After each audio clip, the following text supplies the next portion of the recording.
I was just attracted to him from the minute I saw him. Well, it was the high school sweetheart. It was crazy.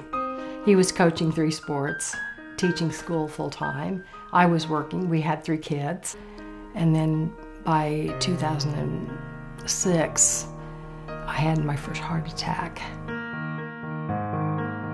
Ended up with 4 open heart surgeries. Well, in the meantime, the doctors were questioning some of my lab values because they weren't right. And they came in and they said, well, they're going to test me for HIV, AIDS, leukemia.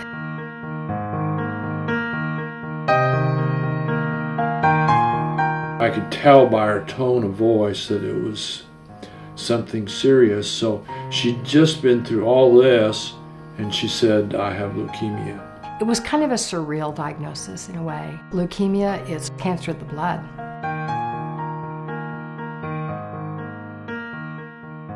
They didn't talk about a cure. They never spoke of being cured.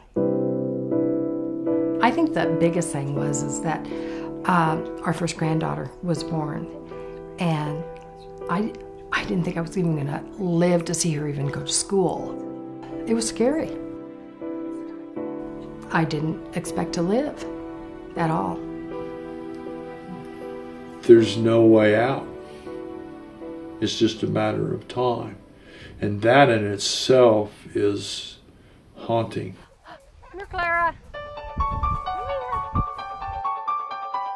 I recall being hopeful when we got the call from KU. They said they had something new, and I just knew it was for me. And it was the stem cell transplant. I was one of the first few to get the umbilical cord transplant from KU, and it was like being on top of the mountain. I was so excited. And they were going to inject these cells in her body, and these cells were to take over. They had 3 or 4 syringes, and so they put the stem cells in that.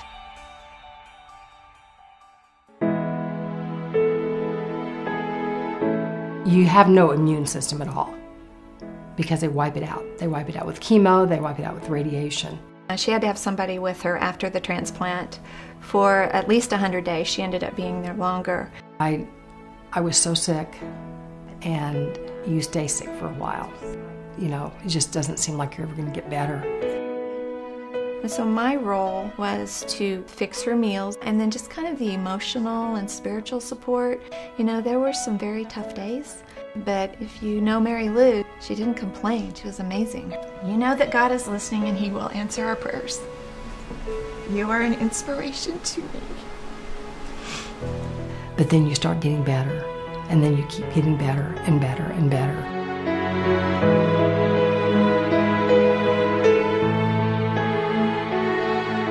Adult stem cells give you a chance for life. She had no opportunity without the stem cells. It's a miracle. I mean, it truly is a miracle how they can take those little umbilical cord stem cells and cure leukemia. Because as far as I'm concerned, I'm cured. They haven't said it yet, but I feel like I'm cured. My name is Mary Lou Rusco, and adult stem cells saved my life.